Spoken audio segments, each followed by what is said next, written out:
Pathak from economics पाठशाला और आज हम क्लास 12 सीबीएसई के मैक्रो इकोनॉमिक्स का 4th चैप्टर पढ़ने वाले हैं और ये है हमारे 4th चैप्टर की वीडियो नंबर 3 मतलब पार्ट 3।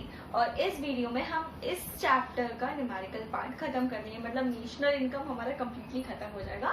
शायद थोड़ा बहुत चीजें बचे तो वो मैं आगे वाली वीडियो में या फिर शायद इसी वीडियो में ऐड कर दूं।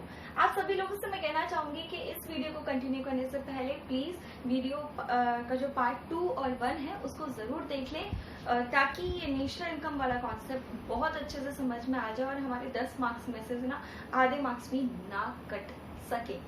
So let's talk about income method. Income method की शुरुआत करने वाले हैं और इनकम मैथड हम कब शुरू कर चुके हैं, इससे पहले हम वैल्यू एडेड मेथड को समझ चुके हैं।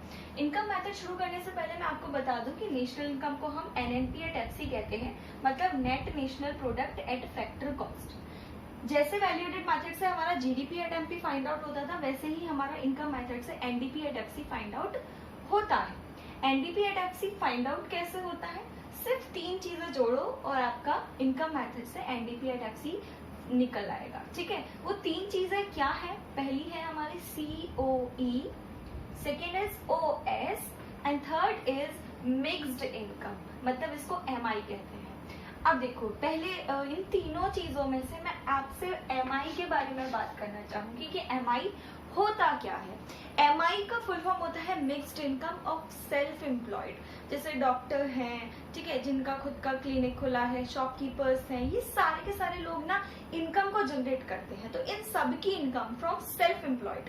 फेसबुक पे सभी लोगों ने देखा होगा आई एम सेल्फ एम्प्लॉयड। तो वो लोग जो भी इनकम अटेन करते हैं वो इनकम हम लोग किस में रखते हैं? MI में।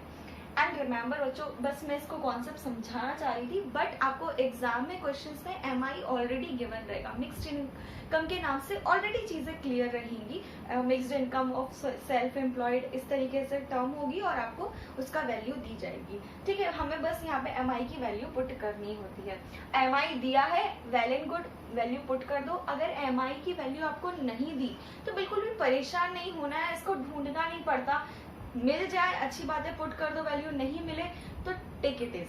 ठीक है, मुझे कोई प्रॉब्लम नहीं है। MI मिले तो ठीक, MI ना मिले तो ठीक, हम उसकी वैल्यू रख देंगे और नहीं मिली तो वैल्यू को हम हटा देंगे। Let's talk about compensation of employees. Compensation of employees का मतलब क्या होता है? जो भी एम्प्लॉयज हमारे लिए काम करते हैं उसके बदले हमें तो उनको कुछ ना कुछ देना ही पड़ता है ना। कितना कुछ सफर करते हैं बेचारे, सुबह जगते होंगे, ठीक है, कभी कभी part time job, over time, ना जाने कितना किसी कंपनी के लिए करते होंगे। तो उसके बदले हम उनको जो भी दें वो हमारे लिए क्या हो जाता है? एग्जैक्टली कंपनसेशन हो जाता है। तो आपको एग्जाम में क्वेश्चन में या तो डायरेक्टली दिया जाएगा कि COE कंपनसेशन ऑफ एम्प्लॉयज की वैल्यू इतनी है, और अगर ये नहीं दी तो we need to find it out. कैसे निकालते हैं? बस 3 चीजें इसके अंदर जोड़ी जाती हैं। इन तीनों के अलावा आपको कुछ और नहीं जोड़ना, ये 3 आपको मिल जाए, कंपनसेशन ऑफ एम्प्लॉयज इजीली आप निकाल सकते हैं। पहली चीज क्या? Wages in cash.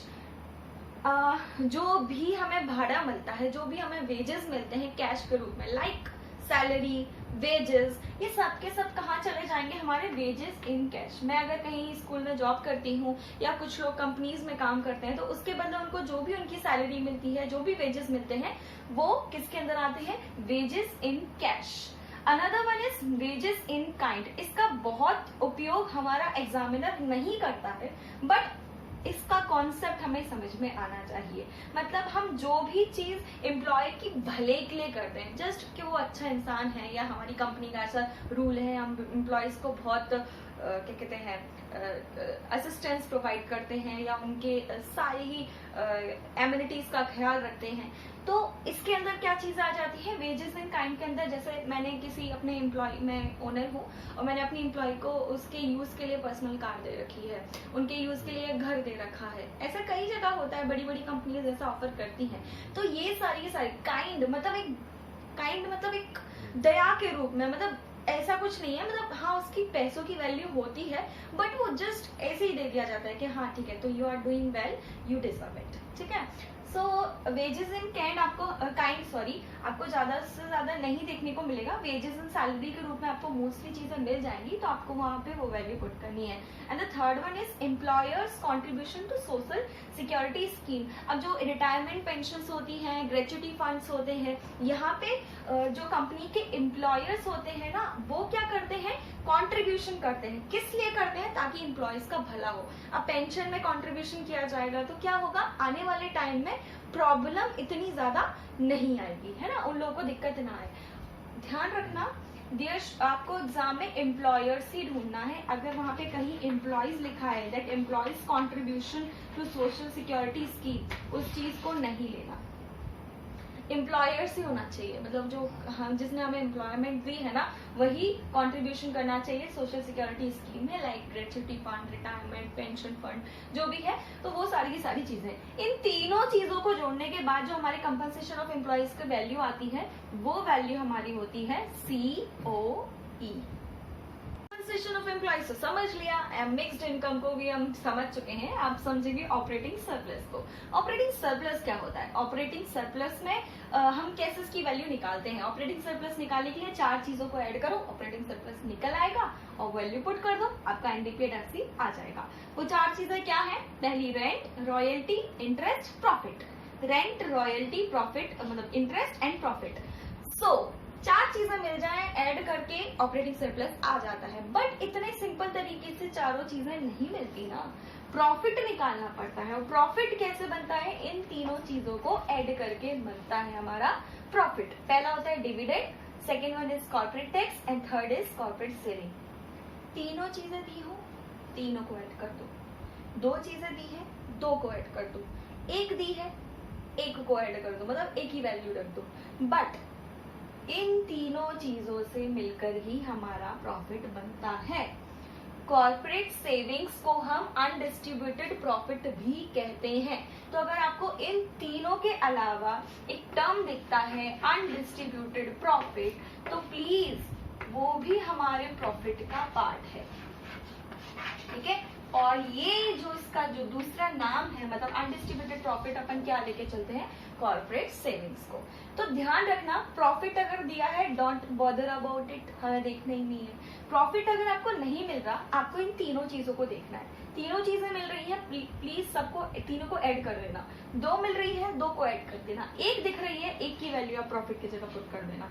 बट जैसी ही वैल्यू पुट हो जाएगी, हमारी ऑपरेटिंग सरप्लस हमको मिल जाएगी। एंड जैसे ही हमें ऑपरेटिंग सरप्लस हमें मिला, वैसे ही एनडीपीएफसी निकालने के लिए हम COE, OS और MI तीनों को प्लस करके एनडीपीएफसी निकाल लेंगे और एनडीपीएफसी को ट्रांसफॉर्म कर देंगे एनएनपीएफसी में। कैसे ट्रांसफॉर्म किया जाता है, ये मैं आपको पार्ट 1 में अच्छे से समझा चुकी हूँ। तो प्लीज फिर से कहना चाहूंगी, इस वीडियो को आगे फर्दर फिर से देखने से पहले आप वीडियो नंबर 1 और वीडियो नंबर 2 जरूर देखिए। तो समझ लिया हमने अपने इनकम मेथड को, और इनकम मेथड के न्यूमेरिकल्स इस तरीके से करेंगे तो हमें कहीं कभी भी प्रॉब्लम नहीं होगी। अब जो थर्ड मेथड आता है और हमारा है लास्ट मेथड, उसका नाम है एक्सपेंडिचर मेथड। मतलब इस मेथड के अंदर हम सारे ही एक्सपेंडिचर को इंक्लूड करते हैं और सारे एक्सपेंडिचर इंक्लूड करने के बाद हमारी वैल्यू आती है, वो क्या आती है, जीडीपी एट एमपी को। जीडीपी एट एमपी को हम क्या करते हैं, नेशनल इनकम में ट्रांसफॉर्म कर लेते हैं। और कैसे करते हैं ये मैं आपको पहली वीडियो में समझा चुकी हूँ। तो जीडीपी एट एमपी कैसे फाइंड आउट की जाती है, थ्रू एक्सपेंडिचर मेथड। वो सिर्फ और सिर्फ, जैसे वैल्यूएडेड मेथड में हमने 2 चीजों को देखा था, इनकम मेथड में 3 चीजों को देखा था, एक्सपेंडिचर मेथड में हम 4 चीजों को ऐड करके जीडीपी एट एमपी की वैल्यू निकाल देते हैं। वो 4 चीजें क्या हैं, PFCE, GFCE, GDCF और एंड नेट एक्सपोर्ट। ये सभी पढ़ने में लग रहा होगा पता नहीं क्या ABCD पढ़ाई जा रही है, क्या अल्फाबेटिक्स चीजें हैं जो बिल्कुल समझ नहीं आ रहे। समझ में आएंगे कि करके हम बात करेंगे। तो सबसे पहली जो हम बात कर रहे हैं वो हम बात करेंगे PFCE की। PFCE का फुल फॉर्म होता है प्राइवेट फाइनल कंजम्पशन एक्सपेंडिचर। दूसरा GFCE, मतलब जो वैल्यू हमने यहाँ पे रखी है, GFCE का फुल फॉर्म होता है गवर्नमेंट फाइनल कंजम्पशन एक्सपेंडिचर। देखो प्राइवेट इंसान कौन कहलाता है, प्राइवेट एंटरप्रेन्योर हो, मतलब जिसको कई लोग इंटरप्रेन्योरशिप बोलते हैं, ठीक है।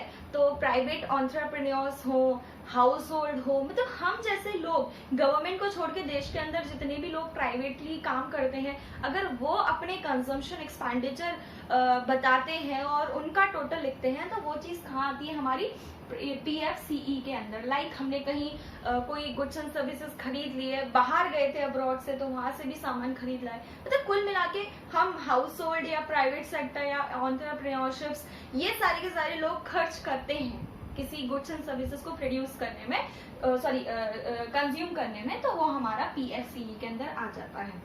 GFCE में क्या होता है, यहाँ पे P की जगह G जुड़ गया है, मतलब गवर्नमेंट। अब यहाँ पे हम कौन से खर्चे लेते हैं, खर्चे तो लेंगे जो कि गुड्स एंड सर्विसेज पे किए जाते हैं, बट यहाँ पे वो खर्चे लिए जाते हैं जो कि गवर्नमेंट करती है। अब गवर्नमेंट को भी ना खर्चे करना जरूरी हो जाता है, क्यों, माई बाप है वही, ठीक है, तो वो हमारे पब्लिक नीड्स को पूरी करने के लिए कई जगह खर्च करते हैं, तो वो सारे के सारे खर्चे कहाँ आ जाते हैं, हमारे GFCE। टेंशन लेने की बात नहीं है, मोस्टली चीजें क्या होती हैं आपको सीधे डायरेक्टली गिवन जाए, मतलब मिलेगी ही PFCE की वैल्यू और GFCE की वैल्यू, और अगर नहीं दी तो आपको बस ये देखना है कि प्राइवेट का कंजम्पशन एक्सपेंडिचर कहाँ है, गवर्नमेंट का कंजम्पशन एक्सपेंडिचर कहाँ है। इन दोनों चीजें बहुत अच्छे से समझ आ जाएंगी, आप इजीली उसकी वैल्यू को समझ सकते हैं। बस हाँ, यहाँ पे सेलिंग इंक्लूड नहीं की जाती। अगर परचेज की बात की जा रही है तो तभी तो खर्चा होगा, सेलिंग ना यहाँ पे इंक्लूड करना ना यहाँ पे। अगर आपको सेलिंग दी है तो प्लीज इस चीज को डिडक्ट कर लेना। तीसरे के बारे में हम थोड़ी देर में बात करेंगे। फोर्थ वन की बात करते हैं, जिसका नाम है यहाँ पे नेट एक्सपोर्ट। अब नेट एक्सपोर्ट में हम क्या करते हैं, या नेट एक्सपोर्ट कैसे निकाला जाता है। नेट एक्सपोर्ट निकालने का बहुत ही सिंपल तरीका है, वो क्या है, आप x माइनस m कर दो। m मतलब इंपोर्ट, x मतलब एक्सपोर्ट, है ना, मतलब बाहर हमारा जितना माल गया है, और हमने भी तो बाहर से माल मंगाया है, तो जितना गया है उसमें से मंगाए हुए माल को अगर माइनस कर देते हैं तो जो प्योर वैल्यू आती है वो हमारी क्या आती है, नेट एक्सपोर्ट की वैल्यू आती है। ध्यान रखना, इसकी वैल्यू कभी भी नेगेटिव भी हो सकती है और पॉजिटिव भी। पॉजिटिव हुई तो इसका मतलब क्या होगा कि हमने इस साल एक्सपोर्ट ज्यादा किए हैं, इंपोर्ट किए हैं कम। और अगर माइनस की वैल्यू आती है, मतलब नेगेटिव वैल्यू आती है, तो मतलब सिंपल सा है कि एक्सपोर्ट हमने किए हैं कम और इम्पोर्ट हमारे हो गए हैं ज्यादा। एक और चीज होती है कि कई बार ना आपको एग्जाम में नेट एक्सपोर्ट नहीं मिलेगा, क्या मिलेगा, नेट इम्पोर्ट। इंपोर्ट देखने के लिए मिल जाता है, तो जो चीज यहाँ पे प्लस हो रही है वो चीज यहाँ पे क्या हो जाएगी, माइनस। मतलब नेट इंपोर्ट की वैल्यू जो भी होगी, नेट एक्सपोर्ट हम प्लस करते थे, बट नेट इंपोर्ट हम यहाँ पे करेंगे माइनस। इस हिसाब से हमारा ये जो नेट एक्सपोर्ट और नेट इंपोर्ट वाला कॉन्सेप्ट है वो यहाँ पे हो जाएगा बिल्कुल अच्छे से क्लियर। तो अब जो तीसरी चीज आ रही है वो है हमारी GDCF, जिसको हम कहते हैं ग्रॉस डोमेस्टिक कैपिटल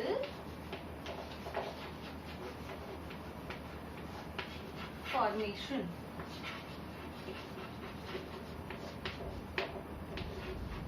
ठीक है, इसको हम क्या कहते हैं, ग्रॉस डोमेस्टिक कैपिटल फॉर्मेशन। बस इस मेथड में जो थोड़ा सा टिपिकल लगता है वो यही लगता है कि GDCF, और GDCF को एग्जैक्टली आपको कई बार दिया जाता है डायरेक्टली, और इसमें सबसे ज्यादा खोपचा करने वाली तो यही बात है कि GDCF आपको नहीं दिया जाएगा, आपको इसकी वैल्यू कहीं ना कहीं से निकालनी होती है। ठीक है, तो इसको कैसे निकाला जाता है, हमें क्या ढूंढना है, GDCF। आपको तीन चीजें दी जाती हैं, एक दी जाती है NDCF, इसका क्या है, बस N की जगह क्या हो जाता है, नेट डोमेस्टिक कैपिटल CF, मतलब मैंने यहाँ शॉर्टकट में लिख दिया कैपिटल फॉर्मेशन।